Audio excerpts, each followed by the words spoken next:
Welcome to the Golden State Media Concepts College Football Podcast, your ticket to all things college football. Are you looking to get your college football fix? Looking to get the latest news on your favorite school's team? Join us as we talk college football, from the national championship to college rivalries to bowl games to the Heisman Trophy to which conference is the best. We've got you covered for the Big Ten, SEC, Big 12, Pac-12, ACC, and everything in between.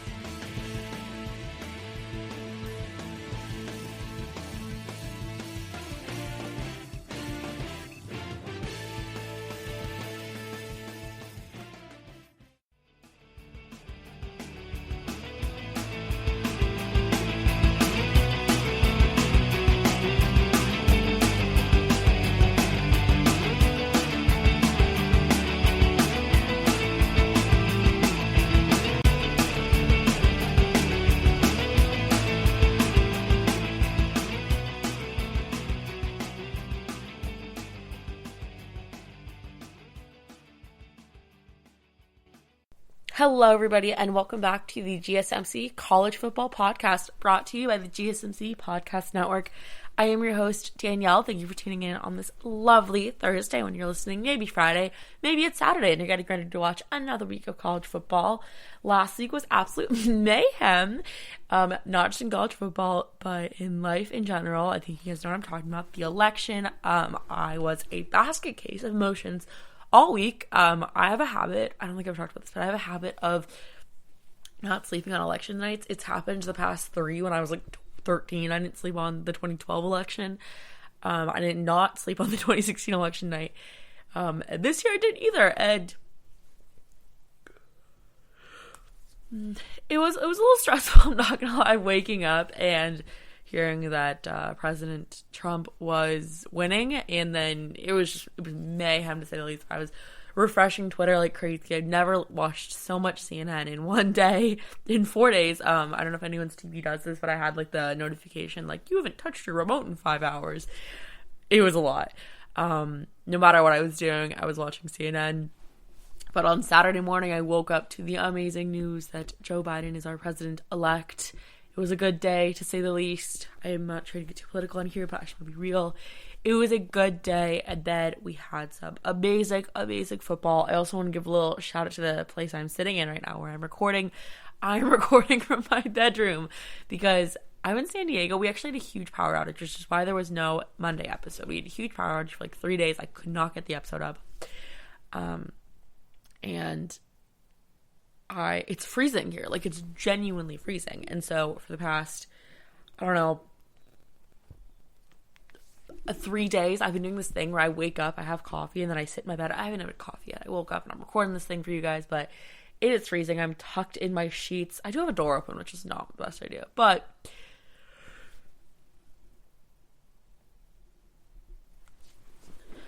yes, we have a very, very, very exciting day for you guys today.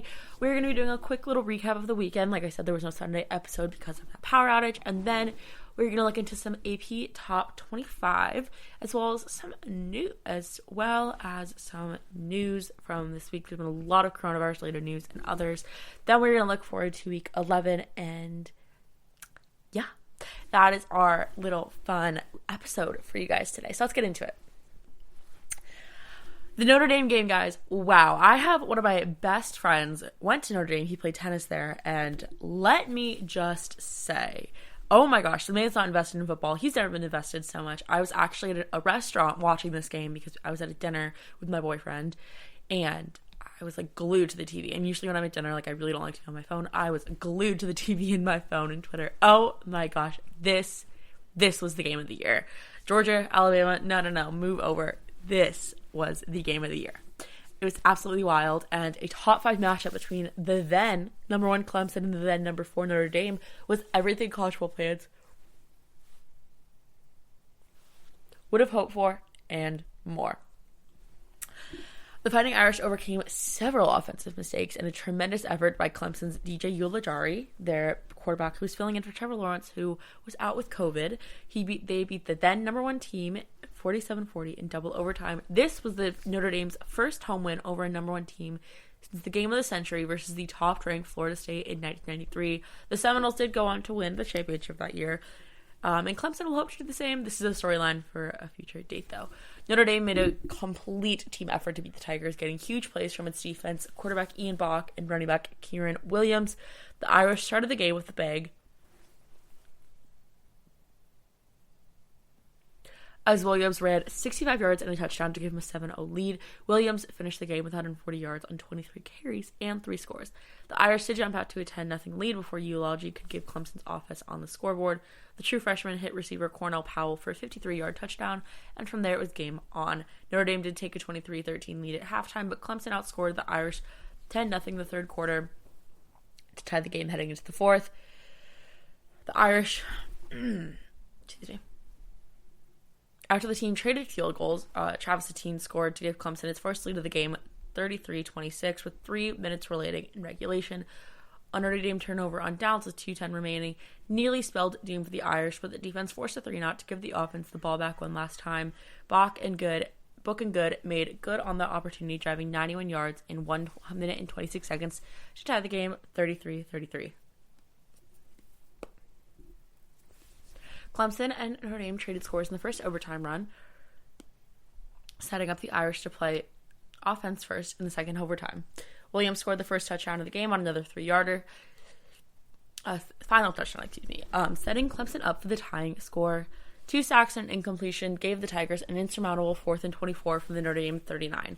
A series of laterals on the final play of the game fell short of the line to gain, and Notre Dame finished the incredible upset. And then it was an incredible game, to say the least. In normal times, what I'm about to say would probably be acceptable. We'd probably be like, oh, that's fine, yeah. But there were some issues. Someone rushed the field, and not just someone. It felt like the whole school of Notre Dame. And an article released today by CNN points out that the University of Notre Dame is mandating coronavirus testing for its students after hundreds of fans stormed the field following the football team's 47-40 double overtime win over the previously number 1 ranked Clemson on Saturday. These photos showed hundreds of students crowded together on a field with social distancing not being observed, and many of them with their face coverings pulled down. Students who fail to appear for testing or leave the area without the results will not be able to register for spring semester or receive a transcript. Previously, the university said students who failed to appear for testing would lose a priority status for registration, but the school has changed its stance and will put a registration hold on the record of any student who does not get tested. As exciting as last night's victory was towards Clemson, it is very disappointing to see evidence of widespread disregard of our health protocols at many gatherings over the weekend. President John Jenkins said in his letter to students, the school did not directly reference the students on the field following the game, but said there is a zero-tolerance policy for any gatherings on or off campus that does not comply with the school's health and safety guidelines. The university said there are several sanctions for those responsible for hosting such gatherings. The football team showed us how to finish strong on Saturday, Jenkins said. Please finish the semester strong by wearing a mask, maintaining physical distance, washing your hands, and completing your daily health check. Jenkins tested positive for COVID a week after he attended a September 26th White House event at which Amy Coney Barrett was formally announced as the nominee for the Supreme Court. He has been seen without a mask and shaking hands with people at the event. Jenkins wrote a letter to the university following his positive test, apologizing for what he called his error of judgment and not wearing a mask. Students petitioned Jenkins to resign following his diagnosis. Notre Dame has had a total of 1,382 positive COVID tests out of the 69,000 tests since August 3rd. The school reported 6 new cases on Sunday. So that was a big deal. I mean, obviously, we are in a pandemic. San Diego is actually going back into a purple zone, it looks like, which that's fun. That's really fun. But, I mean, I hope everyone in Notre Dame is safe. I was actually, like I said, I was talking to one of my good friends who goes there, and he's not surprised. I mean, it was a huge game, though. This was the game of the year. I mean, back and forth, so exciting. But the other big game of the day that did not live up to the hype as much, and I think we're starting to see one of the team's true colors, was previously number 5 Georgia versus previously number 8 Florida. Georgia did get off to a hot start in the game. This was their big rivalry game of the year. It was played in Jacksonville. I believe Jacksonville, yeah. But Florida answered decisively and stayed in control throughout the second half. Georgia did not look that competent. The number 5 ranked Bulldogs, previously number 5, fell 44-28 to Florida in Jacksonville on Sunday. This was the Gators surrendering control of the SEC East Division. Florida quarterback Kyle Trask became the first quarterback in SEC history to throw over 4 touchdowns or more in the first 5 games of a season. Trask was 30 of 43, passing for 474 yards and 4 touchdowns, all 4 scoring throws, and 341 of those yards came in the first half as the Gators built a 38-17 halftime lead. The Georgia secondary was missing All-American Richard LeCounte from the onset, a record on record of his motorcycle crash last Saturday. UGA's other starting safety, Lewis Klein, was ejected in the second half for targeting Georgia starter Stetson Benson, a quarterback, taking him out of the series after he suffered what Kirby Stewart said was a separated shoulder or sprained AC joint in the shoulder. Bennett was finally removed in the third quarter, finishing 5 of 16 for 78 yards with a touchdown and interception, and UGA down 41-21. DeJuan Mathis led Georgia on a touchdown drive, but the redshirt freshman also had his troubles, finishing 4 of 13 for 34 yards with a touchdown and 2 interceptions. Florida's win snapped a string of 14 games in the rivalry, with the team that rushes for the most yard wins. The Bulldogs outrushed the Gators, however, 165-97, including a 75-yard from Zamir White on their first play from the scrimmage.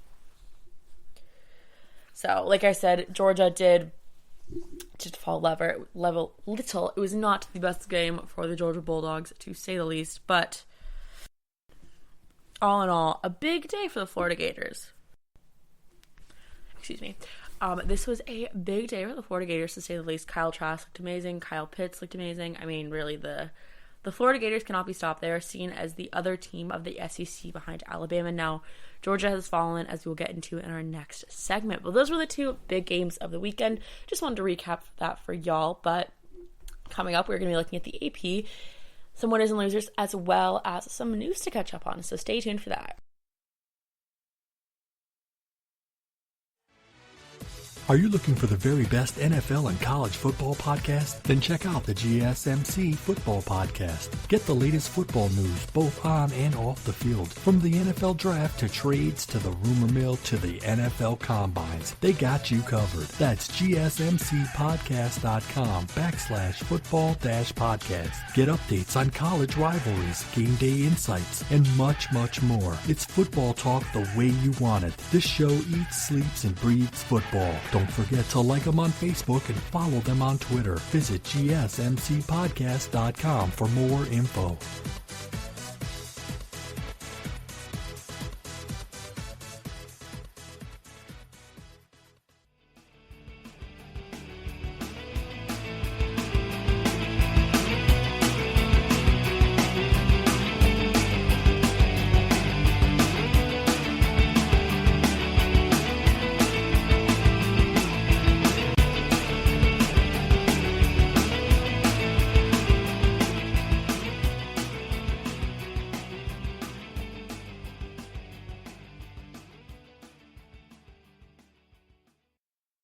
Hello, everybody, and welcome back to our next segment on the GSMC College Football Podcast.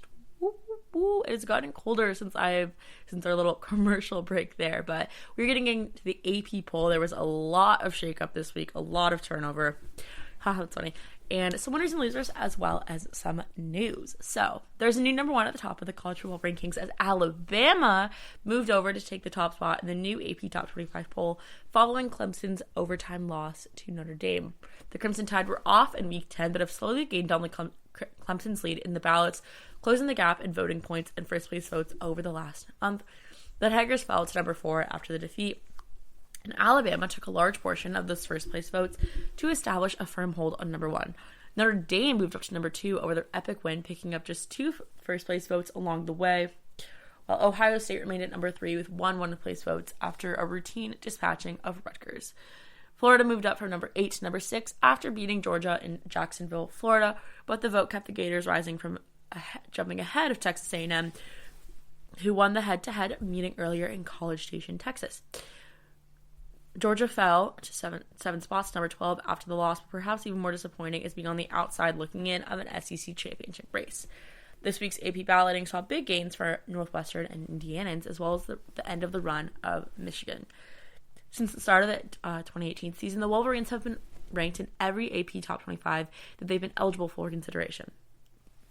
After the loss to the Hoosiers, the Wolverines were unranked for the first time since November of 2017. So let's get into it. Number 1, we have Alabama. They got 59 first place votes. At number 2, we have Notre Dame.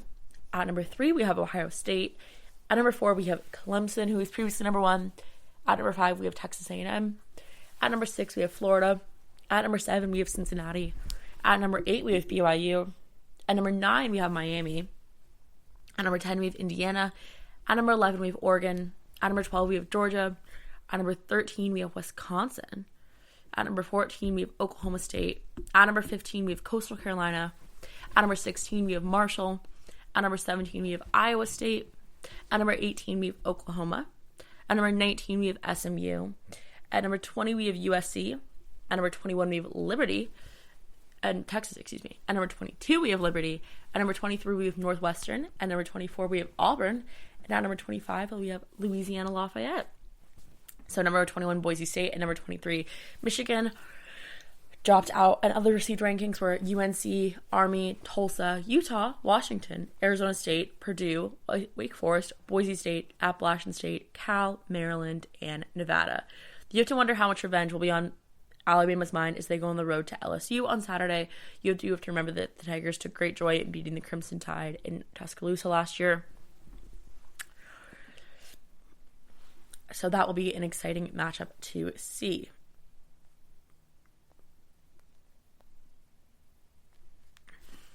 Number 2, Notre Dame. The biggest takeaway we can take here is that Ian Book looks very good. Game manager, no more. They rallied and beat number 1 Clemson, which is huge. So they are a winner of the week by far. Also, Ohio State, pretty big winner. I mean, they haven't really moved up in the polls, but they have their biggest game behind them with Penn State. They now prepare for a trip to College Park to face a Maryland team that just beat Penn State. Penn State is now 0-3. They have some early easy wins that they could attain coming up. Texas A&M, also a big winner. They didn't exactly world beaters the first 2 weeks of the season. They've won 4 straight games after that Alabama loss. Their defense is coming off a strong performance against South Carolina, and quarterback Kellen Mond continues to string out great games, throwing 7 touchdowns and no interceptions in his last 2 times. With only Tennessee, Ole Miss, LSU, and Alabama remaining, this could find themselves in contention for a New Year's Six Bowl before this is all said and done. Florida, we have to point out, all the pressure was on Dan Mullen in Florida to finally beat Georgia for the first time since he became a Gators head coach, and they got the job done behind Kyle Trask. It is a familiar theme for the Florida Gators this season. Trask has blossomed into a Heisman Trophy contender. Against Georgia, Trask threw for a career-high 474 yards and 4 touchdowns, being the first quarterback in SEC history to throw for at least 4 touchdowns in 5 straight games. Florida is now in the driver's seat in the SEC East, and its college football playoff scopes got a big boost with this much-needed win. Oh, and let's talk about Indiana. Indiana's head coach Tom Allen and the team has a lot to celebrate after Saturday. It was the program's first win since Michigan in 25 tries since 1987, I believe. And the first time the program has beaten 2 ranked teams in one season since 2004. The Hoosiers are getting a ton of production from quarterback Michael Penix Jr., and if Penix and the offense continue to put up points, this could be one of the better seasons for Indiana in recent years in conference play. And Oregon. Let's talk about Oregon. The Ducks are balanced on offense, though tough in the red zone on defense, and largely cruised to an encouraging 35-14 win over Stanford to open up the season. Quarterback Tyler Circlo looked amazing, and they entered the Pac-12 as the favorites and remain in that role. Let's look at Georgia. The Bulldogs could simply not overcome a litany of injuries on their inefficient play at quarterback in a loss to Florida, severely diminishing, if outright ruining any chances of making an SEC championship game. With several key starters out on defense, including Jordan Davis and Richard LeCounte, Georgia could not slow down the high-powered Gators. Stetson Bennett was pulled from the game in the second half in favor of Damon Mathis, like I said. With the offense to not stand a chance, Georgia ended up with 277 total yards. The quarterbacks combined for 112-yard passing, 2 touchdowns, and 3 interceptions. Let's talk about Wisconsin before we get into it. The Badgers had to cancel their 2 of their games so far this season and pause football activities because of a COVID outbreak. The team is now standing at a critical point where they need to get 6 games to be considered for the Big 12 championship, unless the rest of the conference averages only out to 6 games as well. Latest update is that they resumed practice last Friday, and there is up to 14 active cases. There is no guarantee that the team will be able to play its next game against Michigan. And you might have heard about that wild USC game, but with 6 games in totals before the title conference game, the margin of error has never been smaller in the Pac-12. For all of 3.5 quarters, USC was on track to sink into irrelevance, if not for a pair of touchdowns aided by an onside kick in the final 2 minutes and 52 seconds. USC would be in sky is falling mode. Instead, the Trojans are firmly positioned again as the favorites in the Pac-12, especially with Utah's opening game getting canceled and the Utes' next game uncertain. But there you have it. That is our AP poll from the week, people.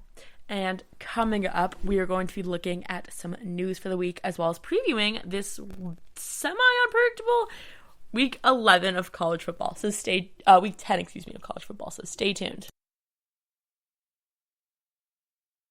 Tired of searching the vast jungle of podcasts? Now listen close and hear this out.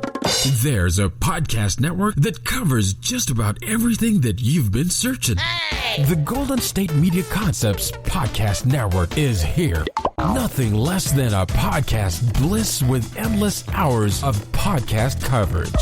From news, sports, music, fashion, cooking, entertainment, fantasy, football, and so much more. So stop lurking around and go straight out to the Golden State Media Concepts Podcast Network. Guaranteed to fill that podcast itch.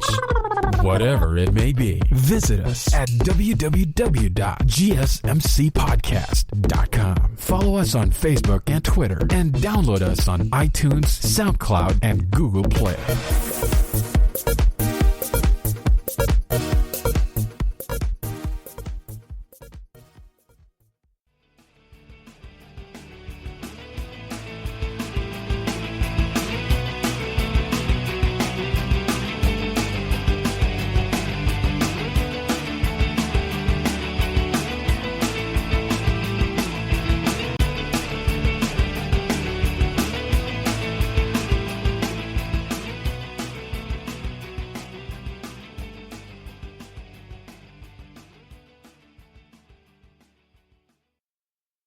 Hello, everybody, and welcome back to the GSMC College Football Podcast, brought to you by the GSMC Podcast Network. I'm your host, Danielle. We got our final segment today. We're going to be looking at all things Week 10. We got a lot of news to discuss, so let's just get into it. Trevor Lawrence is set to practice for the Clemson Tigers. He's ready to return for practice. He's just not sure how much longer he'll be doing it.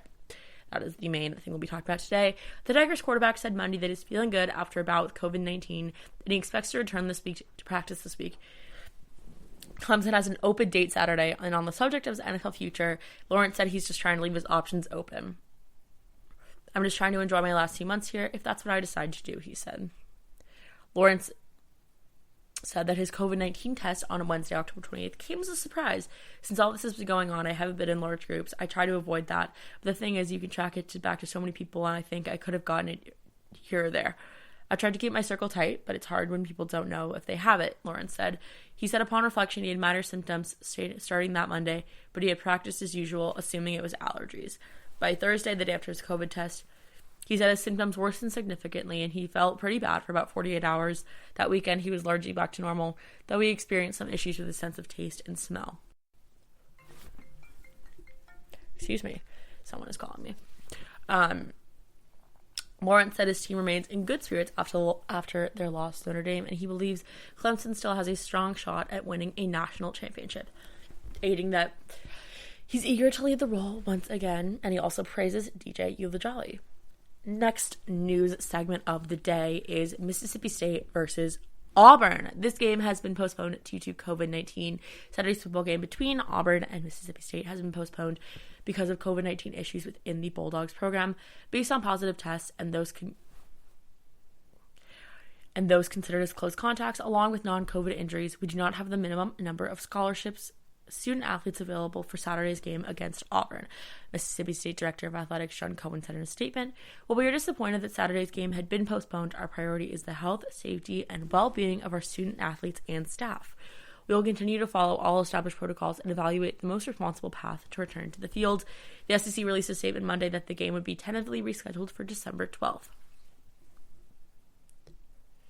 The SEC has been hit hard with COVID this week, as Texas A&M had to shut down their practice facilities after receiving multiple COVID positive tests. LSU's game against Alabama was postponed yesterday after LSU received multiple positive tests over the weeks, including starters on offense, defense, and special teams. "We going to keep moving forward," SEC Commissioner Greg Sankey said Monday. "We don't get to just throw up our hands and stop trying, but we have to have some together depending on how much disruption occurs, and we'll have to reenact that. It's hard to predict. It's one of those lessons from the last few months." The SEC previously set a minimum threshold of 53 available scholarship athletes in order to compete. Players who tested positive for COVID must quarantine for 10 days. Players who are considered high risk because of contact with a suspected positive test must quarantine for 14 days. Texas A&M Athletic Director Bo Rock said the SEC should open the possibility of allowing makeup games on December 19th for any team not playing in the conference championship game. And like I said, Alabama LSU has been canceled. My outline has it was in jeopardy, but it was canceled yesterday. Multiple players, including starters, will be unavailable. Testing has left the program thin at quarterback, and the number of quarantine players, including starters on offense, defense, and special teams, a source told ESPN. If LSU is unable to play, which they are, rescheduling might not be possible, as the Tigers have already gone through their open date and rescheduled that game against Florida for December 12th. And like I said, Texas A&M did have to pause football activities. There were multiple positive COVID-19 tests within the program. Coach Jimbo Fisher said Monday the Aggies have 2 positive tests of individuals who traveled with the team for its win to South Carolina on Saturday. 1 player and 1 student worker, the team announced. The team will meet and do video review virtually on Monday while they quarantine players and perform contact tracing protocols. And so those are the games that are basically in jeopardy. So that's kind of crazy to see, in all honesty. But big games this week. Let's take a look at that.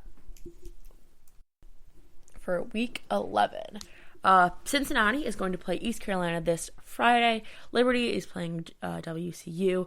Not many big games this week, guys. I'm not gonna lie. I'd say the biggest one is probably Indiana, Michigan State, in all honesty.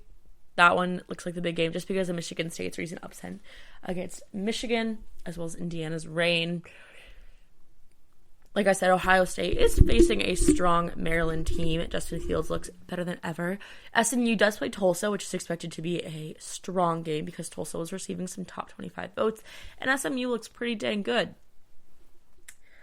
Number 13 Wisconsin is set to play Michigan after their return from 2 canceled games because of COVID. Number 11 Oregon is taking on Washington State that beat Oregon State in their opener. But those are kind of the games this week. Obviously, Alabama LSU has been canceled, as well as Mississippi State Auburn, and Texas A&M's game against Tennessee is in jeopardy, people. Those are the games. So yeah, that is our episode for today. I apologize for it being a little short. We were light on news this week, light on everything, but I will be back, like I said, on Monday with a nice little recap of week 11. Everyone stay safe out there, stay healthy, stay happy. Please remember to wear your mask and social distance. San Diego is going back to a purple zone, which is not fun at the least. So I hope you guys all have an amazing weekend of college football. We got a very fun weekend ahead for you. And everyone stay happy, stay healthy, wear a mask. Don't forget to leave us a review on iTunes if you enjoyed our podcast. It really helps us out. And besides that, I will talk to you guys on Monday. Have an amazing night.